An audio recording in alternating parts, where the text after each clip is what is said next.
Hi guys, it's Mari. I just kind of wanted to talk for a minute about the song On My Own. On My Own is about God's will.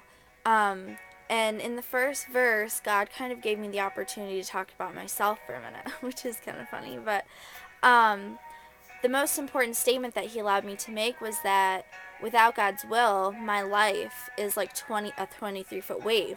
My entire 23-foot year, my my entire 23 years crashing down on me. Um, and it's just so important for us to submit to God and just let God guide our lives. I think that's the hardest part is just admitting that we need him and that we are willing to let him be in our lives. I know like a lot of us in our head we're thinking this is not a big deal. God's will find me. I believe in God. I'm a Christian. I go to church. But it's a greater purpose than that. God has a plan and a purpose for your life. And the key is letting him take you there. And so I just think it's so important for us to recognize that we may not be following God's path. Sometimes I think we fight these situations that we're put in, but God may have put you there to touch someone else's life or to change your life for the better. So we don't really know why we're in these situations, but we just have to trust God for the reasons why He put us there.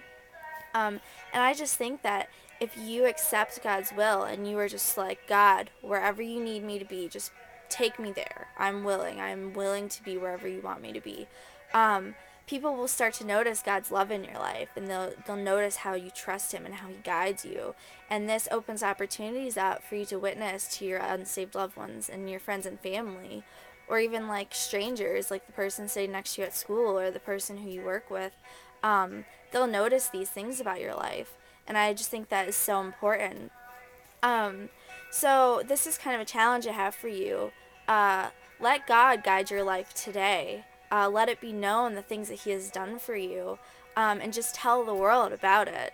Um, and just don't be afraid, okay? Because I know sometimes things that He puts us in, situations that we're put in, can be kind of terrifying. But if you put your trust in God, the battle has already been won. There's no greater thing than the battle has already been won. We don't have to fight the fight. Jesus has fought the battle and it's already been won. So all you have to do really is sit back and trust God. So I hope that if you take anything from this, um, that we can submit to God and everything will be okay. So thanks for listening.